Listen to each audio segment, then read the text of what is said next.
Hello दोस्तों, welcome to flipped academy. तो आज हम पढ़ेंगे आधुनिक भारत का इतिहास। तो आज से हम आधुनिक भारत का इतिहास शुरू करने जा रहे हैं। आपको पता है इतिहास 3 भागों में विभाजित है: प्राचीन भारत का इतिहास, मध्यकालीन भारत का इतिहास और आधुनिक भारत का इतिहास। और आपके जितने भी कम्पिटिटिव एग्जाम होते हैं सभी में जो सबसे ज़्यादा क्वेश्चन पूछे जाते हैं वो आधुनिक भारत के इतिहास से ही पूछे जाते हैं। तो इसलिए हमारे लिए बहुत इंपॉर्टेंट हो जाता है। एक बात और कि आप जो प्रश्न आने का जो कम्पिटिटिव एग्ज़ाम में प्रश्न आने लगे हैं इतिहास के, वो बहुत हटके आने लगे हैं और काफ़ी डीप में भी पूछे जाने लगे हैं। तो हम उन्हीं बातों का ध्यान रखते हुए इतिहास के जितने भी टॉपिक्स होंगे उन सभी को काफ़ी डीप में पढ़ते जाएंगे और सभी बातों को क्रमवार तरीके से समझते चले जाएंगे। तो चलिए शुरू करते हैं। तो आधुनिक भारत के इतिहास में जो हम सबसे पहले शुरू करेंगे, सबसे पहला टॉपिक लेंगे हम यूरोपीय कंपनियों का आगमन। यूरोपीय कंपनियों का आगमन भारत में कैसे कैसे हुआ, किस किस देश से यूरोपीय कंपनी भारत में आई, वो कब कब बनी और उनकी क्या क्या भारत में पॉलिसी रही, उन पॉलिसी का भारत के कल्चर, भारत के सामाजिक और आर्थिक स्थिति पर क्या प्रभाव पड़ा और कैसे कैसे वो कंपनियां भारत से वापस गई। तो ये सभी चीज़ें हम देखेंगे इस चैप्टर में।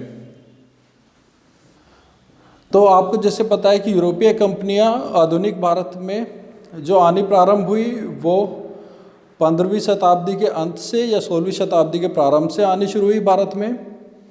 तो ऐसा नहीं है कि वो भारत में पहले नहीं आती थी, भारत में व्यापार पहले भी होता था यूरोपीय कंपनियों का और वो पहले भी आती रही हैं, पर पहले जो वो आती थी वो स्थल मार्ग से आती थी। पर अभी 15वीं शताब्दी के अंत से जो भारत में वो आनी शुरू हुई वो आनी शुरू हुई जल मार्ग से। तो हुआ क्या था, 1453 में 1453 में क्या हुआ, एक जगह थी जिसका नाम था कुस्तुनतुनिया। तो कुस्तुनतुनिया जगह पर, जो कि यूरोपियों का भारत से व्यापार करने के मार्ग में पड़ता था, उस पर अरबों ने आक्रमण कर लिया और अपना अधिकार स्थापित कर लिया, जिसकी वजह से यूरोपियों का भारत के साथ व्यापार करने का मार्ग जो था वो अवरुद्ध हो गया और उनको भारत के साथ व्यापार करने में परेशानी आने लगी। तो यही रीज़न था कि उन्होंने स्थल मार्ग को खोजना प्रारंभ कर दिया। तो अब हम देखते हैं कि उस समय में भारत की और यूरोप की क्या स्थिति थी। भारत उस समय मध्यकालीन इतिहास में था, जबकि जो यूरोपीय कंट्रीज थी, यूरोप जो था वो आधुनिक में आ गया था।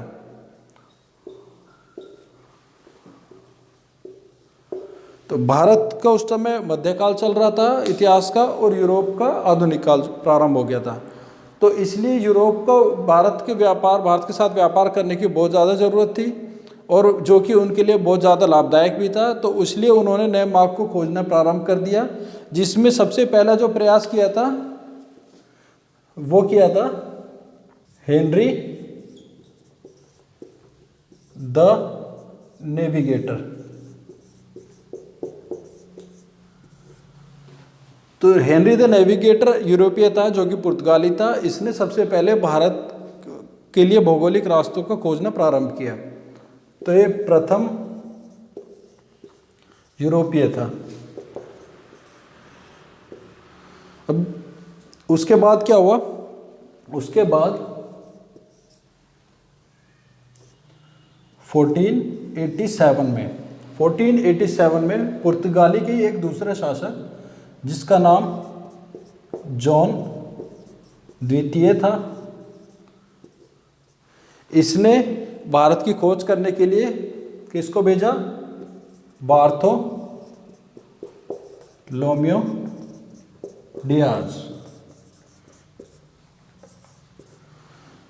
तो 1487 में जॉन द्वितीय ने, जो कि पुर्तगाल का शासक था, बार्थोलोम्यो डियाज को भारत की खोज करने के लिए भेजा। इससे पहले जो हेनरी द नेविगेटर था वो भारत की खोज में असफल रहा था। उसके बाद जो जॉन द्वितीय ने बार्थोलोम्यो डियाज को भेजा था 1487 में, ये भी असफल रहा। पर इसने क्या किया, इसने अफ्रीका अफ्रीका के दक्षिण छोर, अफ्रीका के दक्षिण छोर की खोज की। तो अफ्रीका का जो दक्षिण छोर था उसकी बार्थोलोम्यू डियाज ने खोज की और उसका नाम रखा केप ऑफ स्टॉर्म। तो बार्थोलोम्यू डियाज ने अफ्रीका के दक्षिण छोर का नाम रखा केप ऑफ स्टॉर्म, जिसका नाम बाद में जॉन द्वितीय ने बदल कर रख दिया केप ऑफ गुड होप, जो आपने सुना होगा, साउथ अफ्रीका में है। तो इस तरह से 1487 में केप ऑफ गुड होप की खोज हुई। अब उसके बाद नाम आता है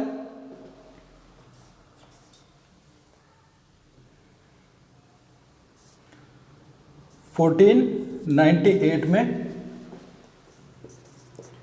वास्को डिगामा का। 1498 में वास्को डिगामा, जो कि पुर्तगाल से था, उसने इंडिया की खोज करी सबसे पहले। तो सबसे पहले भारत की खोज करने वाला कौन था यूरोपीय? वो था वास्को डिगामा, जो कि 1498 में पहली बार भारत में आया था। तो अब वो कैसे आया, किसने भेजा और क्या क्या किया, अब वो देखते हैं हम आगे। तो अब हम देखेंगे वास्को डिगामा के बारे में। वास्को डिगामा, तो वास्को डिगामा भारत में आने वाला प्रथम यूरोपीय था और पुर्तगाली भी था।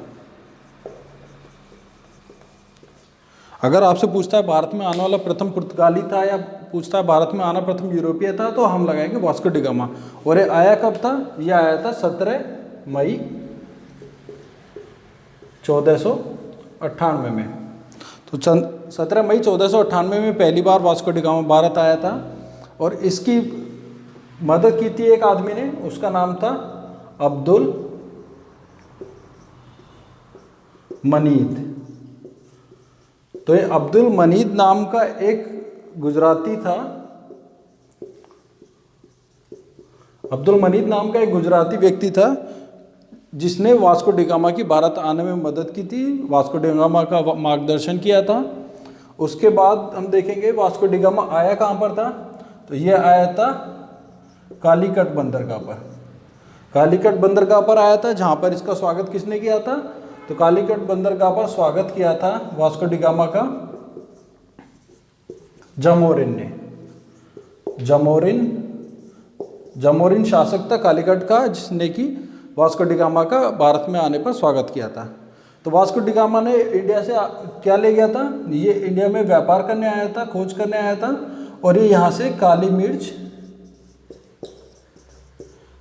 अपने साथ पानी के जहाज में भर के यूरोप ले गया था, जहाँ इसने इन काली मिर्च को बेचा और इसने लाभ कमाया, जो कि 60 गुना, जितने का इसने माल खरीदा था उस पर 60 गुना का लाभ कमाया वास्को डिगामा ने।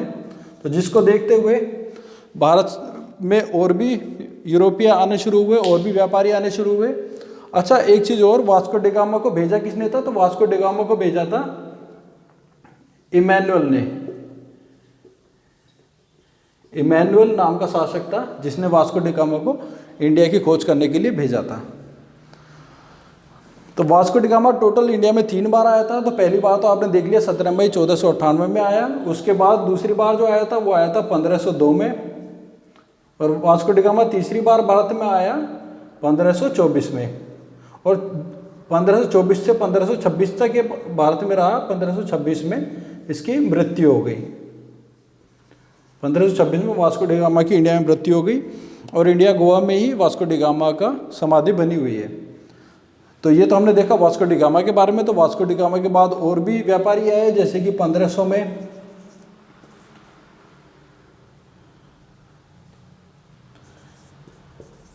केब्रल अल्ब्रेज आया। ये भी व्यापारी था, ये भी अपने साथ काफ़ी जहाज लाया था, इंडिया से मसाले और काली मिर्च ले गया और इसने भी काफ़ी लाभ कमाया। तो ये तो हमने देखा कि भारत में यूरोपियों का आगमन किस तरह से प्रारंभ हुआ। अब हम देखेंगे कि भारत में कौन कौन सी कंपनी आई, किस क्रम में आई, किस क्रम में यूरोपीय कंपनियों की स्थापना हुई, और किस क्रम में वो भारत में उन्होंने अपनी फैक्ट्रियाँ स्थापित करी।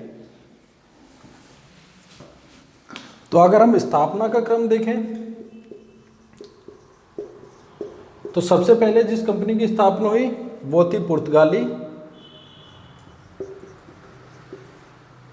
उसके बाद ब्रिटिश, उसके बाद डच, उसके बाद फ्रांसीसी।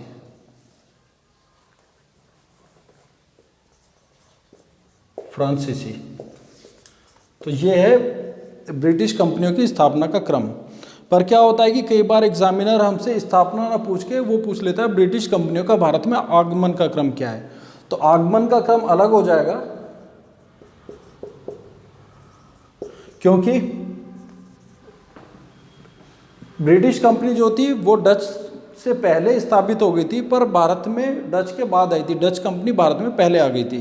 तो सब लोग यही जानते हैं मोस्टली कि ब्रिटिश कंपनी पहले स्थापित हो गई थी तो वो पहले आई होगी, पर ऐसा नहीं है। ब्रिटिश कंपनी स्थापित पहले हो गई थी, पर भारत में आने का क्रम उसका डच के बाद का है।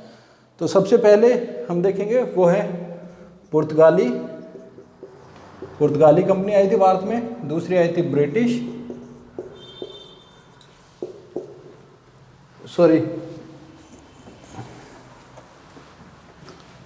दूसरी आई थी डच,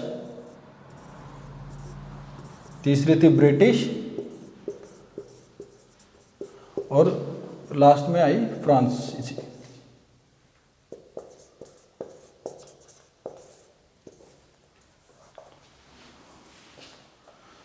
ठीक है जी।